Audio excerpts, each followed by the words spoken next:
everyone, welcome to this video for D100 Dungeon, the World Builder.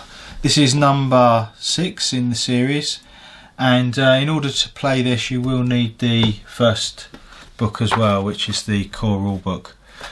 Okay, so what we do is we'll jump in and we'll take a look at the collector's edition of this book. Okay, and we'll start doing a bit of a thumb through. Essentially, let's read the back. So it says, D100 Dungeon World Builder adds to the D100 Dungeon game a way to create and explore new and fascinating worlds. Your adventurer will travel the lands and interact with towns and cities and explore a vast wilderness in search of adventure. Okay, so basically it's going to be, you're going to be creating a world on hex sheet paper. So at the back of the book you'll have a hex sheet and some various other game sheets as well, but essentially you'll be creating something like this on something like this.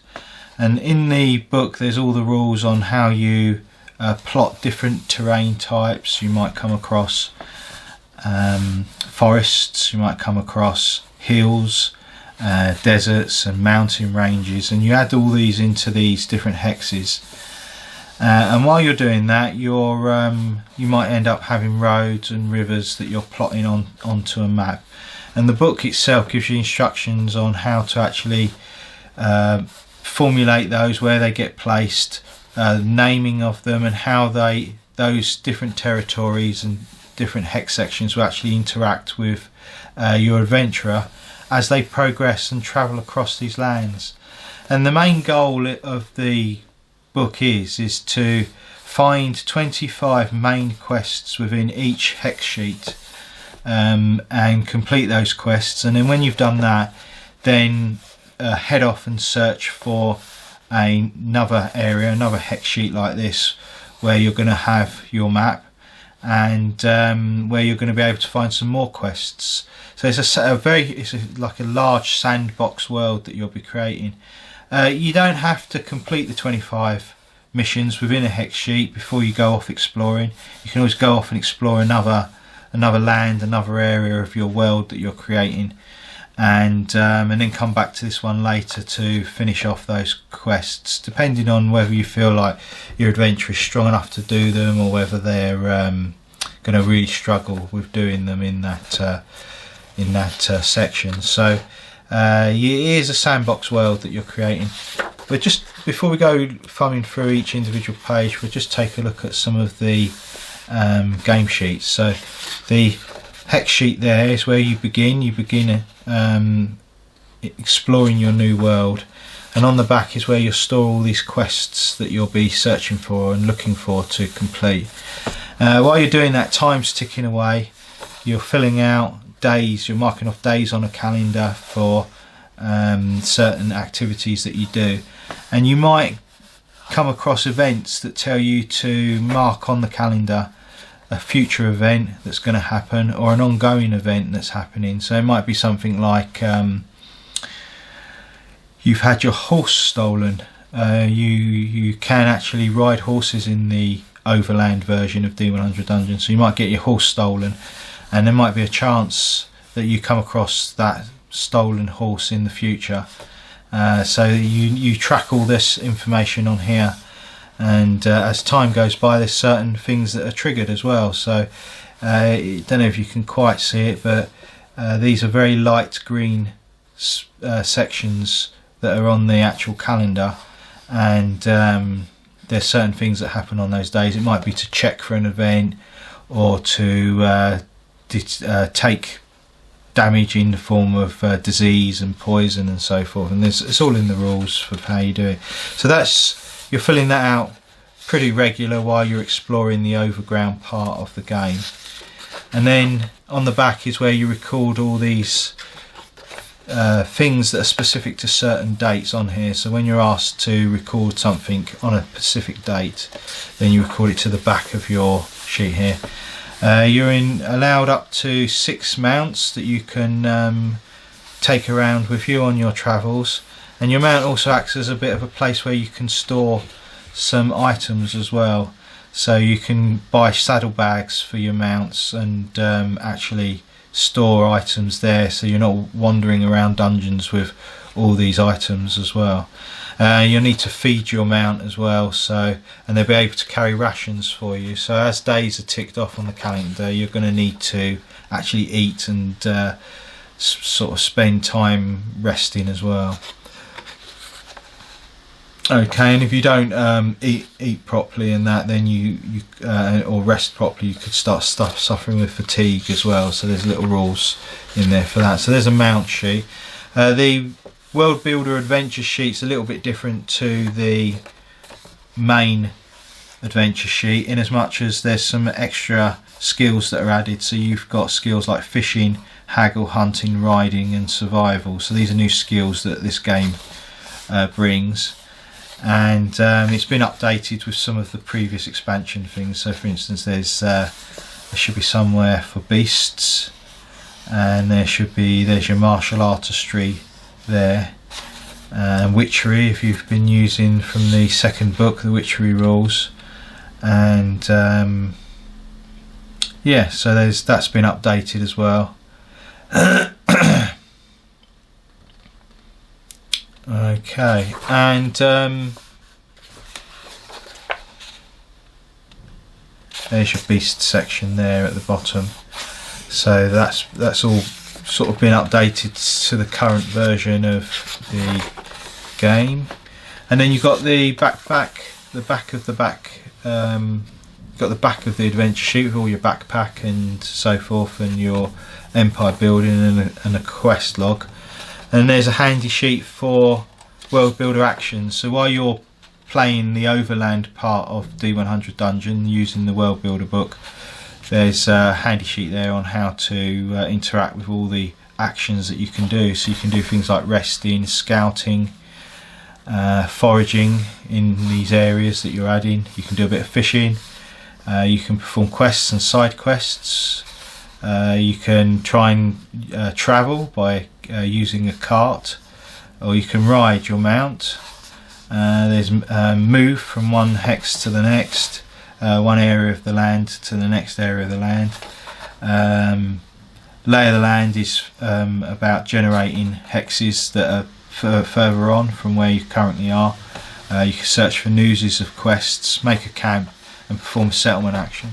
So there's quite a lot you can do with it. You'll be exploring and moving all around. We'll go and do a thumb through of the book and look at what all the different individual aspects of it are. So there's a bit of like a map key, if you like, telling you with information a shortcut on how to generate. That's quite good, useful. When you start playing it, this might not look, might be a bit confusing, but as you start playing it and understand the individual rules for how you add different terrain types and so forth, then you start to get a feel for what this can actually do. So recommend you print that out. Let's go through. So you've got the contents page. Okay, so there's a bit of information about how you handle now when you're using the World Builder, quests and side quests there. Information about terrain symbols and also the direction hex. Okay, we use a lot of the time a D3 in the game, so there's some information there, and it tells you how to introduce an adventure into the World Builder expansion and how you set up your very first hex sheet for your game. So this section here takes you through the steps. You get to choose one or two hexes in the centre of your very first hex sheet, depending on what race you are, will depend upon what type of terrain is placed in that hex. So for instance, if you was a halfling, you could choose either a marshlands or a jungle to add into one of those first two hexes there. Okay, and then there's some information there about your home hex and how you name it and so forth. There's other things that you're going to need to add, like towns and villages and cities, and there's a description there of how you would do that. This is all primarily for building up your first hex, and so when you start creating other hexes, other terrain types. You might find a desert, for instance. There's a chance of how populated it is, so deserts are not so populated, while plains might be a bit more populated because they're more habitable. So there's all rules for that sort of thing. So there's things like naming and placing your starting city, how the direction hex works, and examples and so forth. And then it gives you a bit of information here of how to colour and shade your maps. So you can either go full colour, marking rivers, and either in blue or in a grey shading. That's quite important because it can start getting a bit messy with just lines on the screen. So if you want a really sort of just black and white map, just shade in the rivers.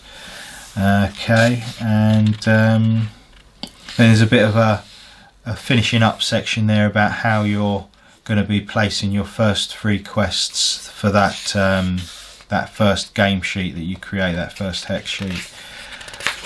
Okay, and then there's information there about how you're setting up the new game sheets as well. Okay, and then we get on to page 13 is the actual start of the world builder rules, where you're gonna sort of information about how it affects beast mastery, for instance, and the adventurer's position, how you record that and so forth, how the calendar works, when you encounter monsters and so forth. So there's this is really the start of the core rules to this expansion.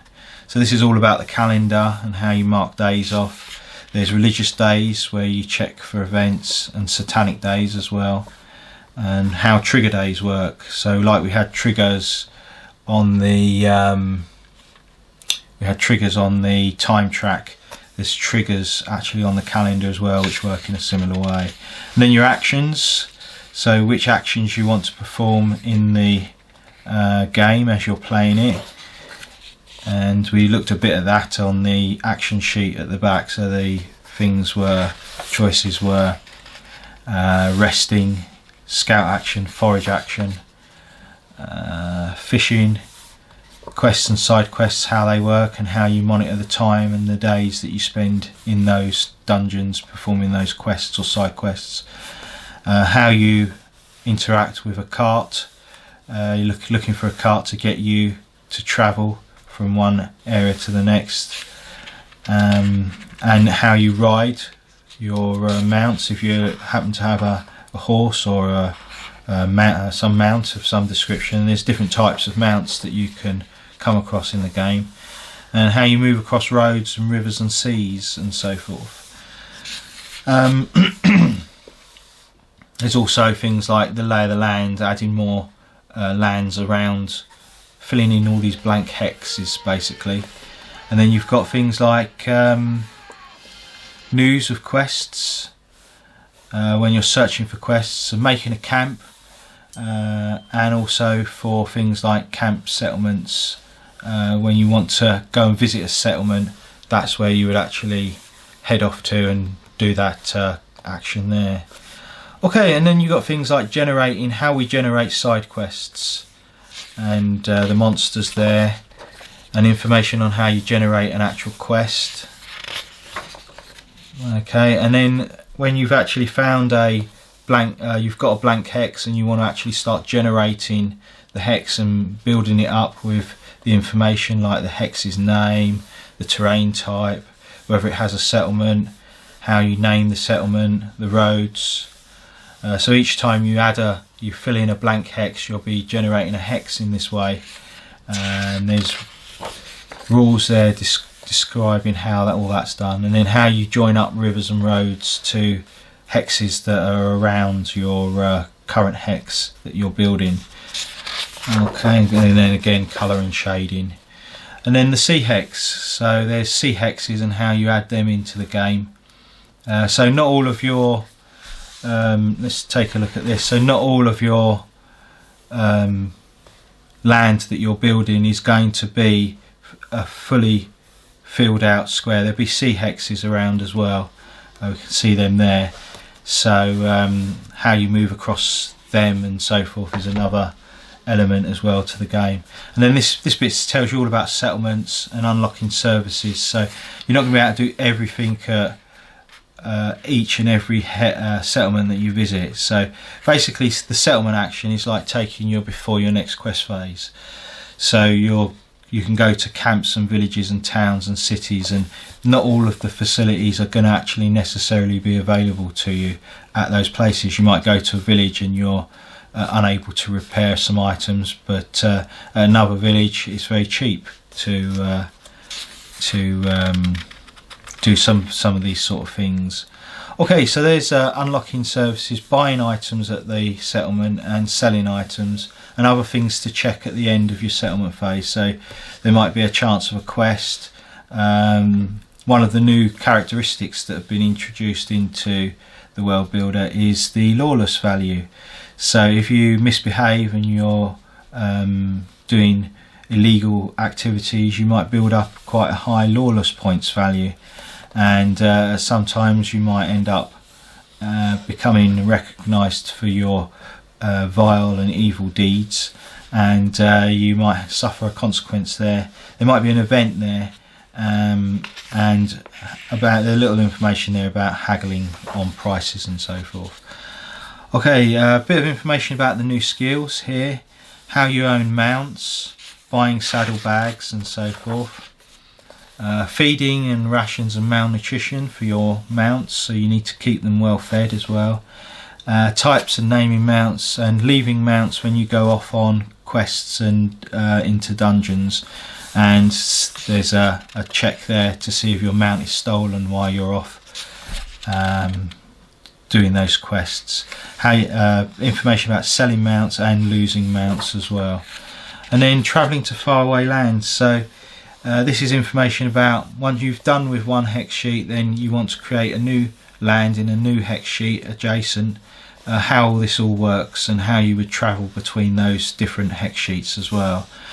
If you want to, midway through you're playing the world builder, and you want to do one of the campaigns for D100 Dungeon or the adventure games like book 3, the Dragon Armour, for instance, there's information there about how you can leave your hex, go to the continent of Terra, go to the continent of Northreach in the world of Terra, perform that quest and then come back. So there's once you start this, you're not limited to taking that adventure off onto some of the other campaigns and adventure books that are in the D100 Dungeon series. Okay, and this section is all about events, things that can happen and occur while you're playing this game. So you might come across some booty, reward. You might get involved in a brawl. You might be attacked by someone or something. You might encounter an avalanche and need to try and escape that. There's all manner of sort of events that can be sprung on you as you're playing this game. You might go to the circus, you might get captured, you might have an opportunity to come across a farm, join a guild. I won't go into too much detail with this because of spoiling the game for you, but I would recommend just ignoring the event section, don't look too much at it, and just begin playing the game and see what happens and see what gets sprung on you, because if you know too much about what's going on with certain events and so forth, you might be looking out for them to occur to your adventurer, and when they do happen to you they might spoil the enjoyment of it slightly. So there's all manner of things that you can come across. There's a mount seller there with all different types of mounts that you might come across. Mounts can give you a bit of an advantage in the game. So certain mounts, if you're riding a certain mount, then you might get a benefit for crossing certain terrain types. So for instance, without spoiling it too much, like a giant turtle is going to be good for crossing water, for instance. Okay. So quite a large section of the game is actually the events, that you can come across. Okay, so just do a thumb through all those different events, and then you get on page 61. You hit the tables. So there's a few tables added to the game. So here's the events table. If you get a random event sprung on you, then this is where you would come to. So if you was in the jungles, in a jungle, you would roll the D100 and find and cross-reference the result, and it tells you which event to look up. So that's how that works. There's a section on names. So there's a couple of ways you generate names.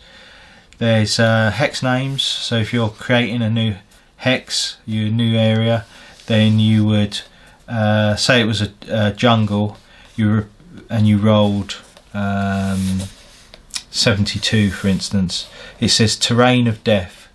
And so what you would do is you would replace the terrain with the name of the terrain type that you was in. So if you was in a jungle, it would become jungles of death. So there's a name thing. There's also settlement names. So there's a prefix and a suffix to